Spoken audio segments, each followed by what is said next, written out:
Дроны в российско-украинской войне перевернули представление о войне как таковой.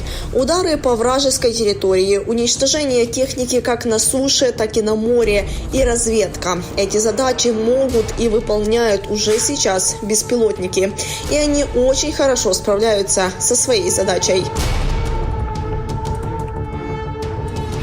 Россияне также не стоят в стороне. Ежедневно по территории Украины летят десятки ударных дронов «Шахед».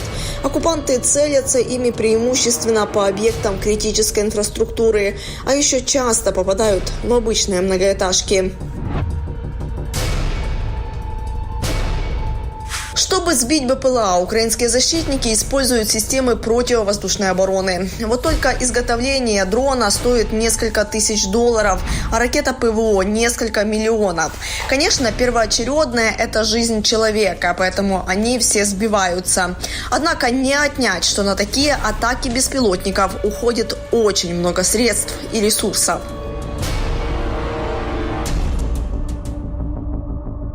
А если мы скажем, что появилось ПВО, основная цель которого стоит в уничтожении дронов, а на ликвидацию каждого тратится менее 500 гривен? Мечты не совсем. Это оружие уже испытали, и совсем скоро оно может стать на вооружение украинской армии. Что это за чудо ПВО и действительно ли за ним будущее? Смотрите за мгновение. Март 2024 года. Министерство Великобритании выкладывает кадры испытаний лазерного оружия Dragonfire или Огонь дракона.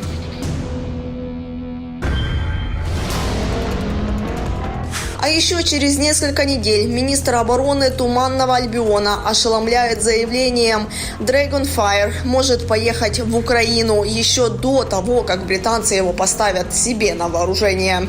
Я хочу ускорить процесс, который обычно длительный, до 10 лет, до гораздо более коротких временных рамок, и развернуть это оружие потенциально на кораблях и на суше. Великобритания работает над тем, чтобы перед этим отправить прототипы в Украину, даже если они не будут усовершенствованы на 100%. Впервые о огне дракона стало известно в 2017 году. Именно тогда лазерное ПВО представили публике на конференции в Лондоне. Комплекс Dragonfire – это нечто новое, в принципе, в общей концепции противовоздушной обороны, поскольку оно основано на базе лазерного оружия. Лазерного оружия направленной энергии. Важно отметить, что характеристики этого оружия засекречены, а о тех, что известно, можно говорить пока лишь в теории. Дело в том, что британская сторона планирует поставить свою разработку на вооружение лишь в 2027 году. Поэтому пока мы говорим о прототипах, и именно их поставят Украине для испытаний в реальных боевых действиях. Данный комплекс, он вызывает относительный диссонанс. Чем именно? Он вызывает диссонанс с тем, что, с одной стороны, он является перспективным и крайне эффективным в вопросах энерго- и финансовых затрат. С другой стороны, неизвестно, как он себя проявит в реальности по состоянию на 2024 год против такого довольно-таки серьезного объекта, как Шахед-136. Дальность этого чудо-оружия также засекречена. Однако известно, что она может поразить любую цель, которую видит. Для понимания, насколько это мощное оружие, говорят, что оно может попасть в монетку на расстоянии километра. Подкупает лазер и ценой. Разработчики уверяют, что использование системы в течение 10 секунд стоит столько же, сколько и использование обычного электронного обогревателя в течение часа. Если по цифрам, то в среднем один выстрел стоит 10 фунтов или менее 500 гривен. Больше всего все говорят о мощности лазера, но для того, чтобы поразить дрон вроде этого, вам не нужна большая мощность. Все, что вам нужно – точное попадание лазера в цель. Однако тут есть нюансы. Издание Defense Express считает, что на работу лазера могут отразиться, например, погодные условия, а точнее их влияние на рассеяние лазерного луча в условиях тумана, низкой облачности и дождя.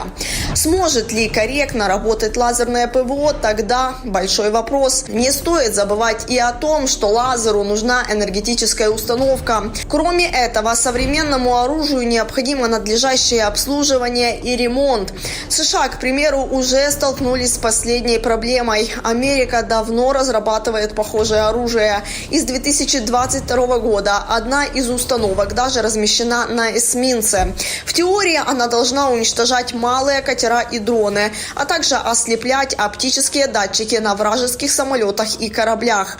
Однако СМИ пишут, что США ее не используют, по крайней мере, во время противодействия йеменским хуситам в Красном море. И проблема проста как мир.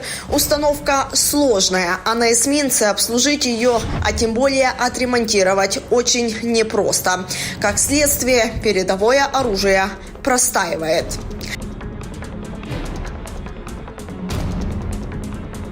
Создать лазерное оружие пытаются по всему миру уже несколько десятилетий, однако «Звездные войны» пока не получаются ни у кого.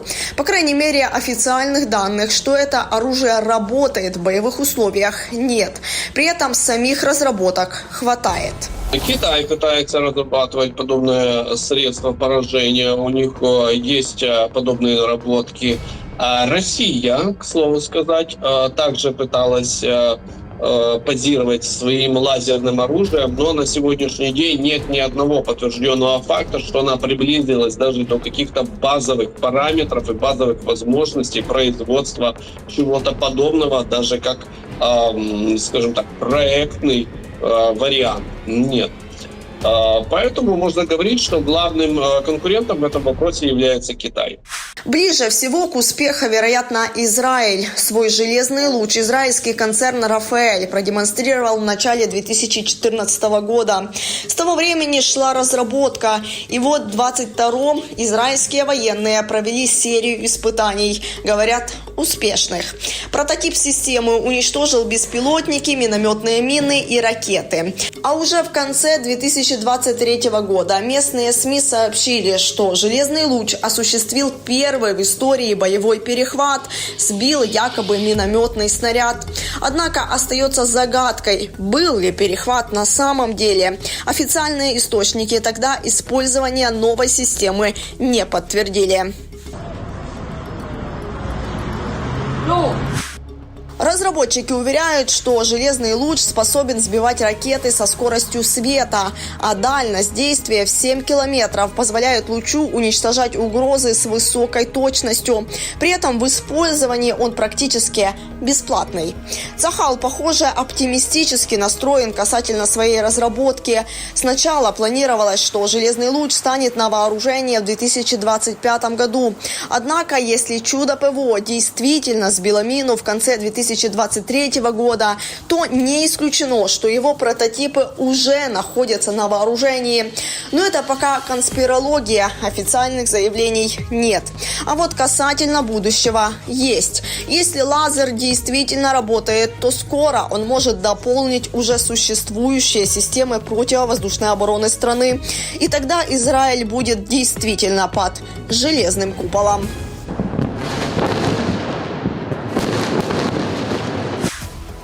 Что же касается Украины и использования здесь британского лазера, то его эффективность покажет только время.